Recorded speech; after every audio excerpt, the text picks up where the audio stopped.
नमस्ते दोस्तों, आपका स्वागत है MCQ master commerce and tech पर।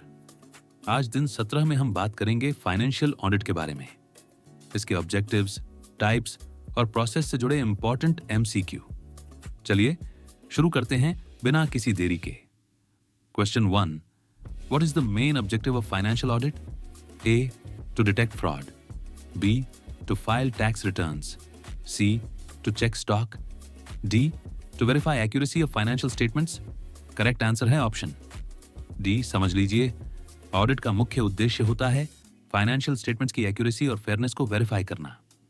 Question 2, financial audit is conducted by A, management, B, internal staff, C, external auditor, D, government. Correct answer है option सी। ध्यान दें, फाइनेंशियल ऑडिट हमेशा एक इंडिपेंडेंट एक्सटर्नल ऑडिटर द्वारा किया जाता है। Question 3. Which of the following is not a type of audit? A, statutory audit, B, internal audit, C, social audit, D, financial planning. Correct answer है option D. जान लीजिए, financial planning audit का प्रकार नहीं है, ये एक मैनेजमेंट एक्टिविटी होती है। Statutory audit is A, optional, B, mandatory under law, C, only for government firms, D, internal process. Correct answer है ऑप्शन बी। सोचिए, स्टैट्यूटोरी ऑडिट कानून के अनुसार जरूरी होता है, जैसे कंपनीज एक्ट के तहत। Question 5, internal audit is conducted by A, external auditor, B, internal employees, central tax department, D, lawyers. Correct answer है ऑप्शन बी। ध्यान दीजिए, इंटरनल ऑडिट ऑर्गेनाइजेशन के ऐप नहीं, स्टाफ द्वारा किया जाता है। Question 6, the final report of financial audit is submitted to A, suppliers, B, management, C, shareholders, D, customers. Correct answer है ऑप्शन सी। याद रखें, ऑडिट रिपोर्ट शेयर होल्डर्स को दी जाती है ताकि वे फाइनेंशियल परफॉर्मेंस को समझ सकें। Question 7, which of the following is not a function of auditor? A, verification of vouchers, B, preparation of accounts, C, checking internal control, D, reporting errors. Correct answer है option B. समझिए, auditor का काम accounts prepare करना नहीं है, वो सिर्फ उन्हें वेरीफाई करता है। Question 8, which document is used to start the audit process? A, audit plan, B, audit report, C, audit programme, D, engagement letter. Correct answer है ऑप्शन डी। ध्यान दें, ऑडिट प्रोसेस एंगेजमेंट लेटर से शुरू होती है, जो क्लाइंट और auditor के बीच एग्रीमेंट होता है।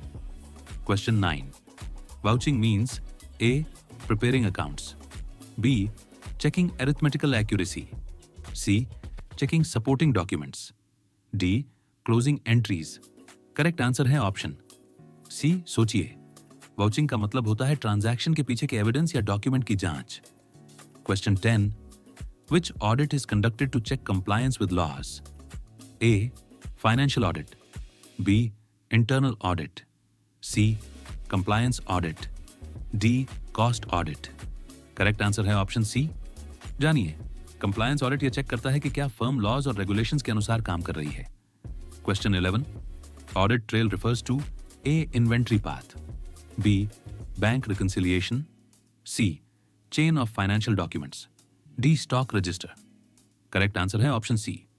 बुक गौर करने, ऑडिट ट्रेल में हर ट्रांजैक्शन का रिकॉर्ड होता है, जिसे पूरा प्रोसेस ट्रेस किया जा सकता है। Question 12, auditor's opinion is part of A, trial balance, B, audit working papers, C, audit report, D, profit and loss statement. Correct answer है ऑप्शन सी। समझ लीजिए, ऑडिट रिपोर्ट में ऑडिटर की ओपिनियन दी जाती है, जो फाइनेंशियल स्टेटमेंट्स की सच्चाई पर आधारित होती है। Question 13, what is materiality in auditing? A, legality of transaction, B, importance of errors, C, volume of stock, D, cost of audit. Correct answer है ऑप्शन बी। ध्यान दें, मटेरियलिटी का मतलब होता है एरर की महत्वता, जो यूजर्स के डिसीजन को प्रभावित कर सकती है। Question 14, who appoints the statutory auditor in a company? A, CEO, B, shareholders, central government, director, company secretary. Correct answer है ऑप्शन बी। याद रखें, कंपनी में स्टैट्यूटरी ऑडिटर को अपॉइंट करने का अधिकार शेयर होल्डर्स के पास होता है। Question 15. What is audit evidence? A voucher, B, check. C. Supporting documents collected during audit. D. Report copy. Correct answer है ऑप्शन सी. जान लीजिए, ऑडिट एविडेंस पे डॉक्यूमेंट्स होते हैं जो ऑडिटर वेरिफिकेशन के लिए कलेक्ट करता है. दोस्तों, अगर आपको वीडियो पसंद आया हो तो लाइक करें, शेयर करें और कमेंट जरूर करें. चैनल को सब्सक्राइब करना ना भूलें ताकि आपको रोज नए MCQs मिलते रहें. मिलते हैं एक नए टॉपिक के साथ. तब तक अपना ख्याल रखें. जय हिंद.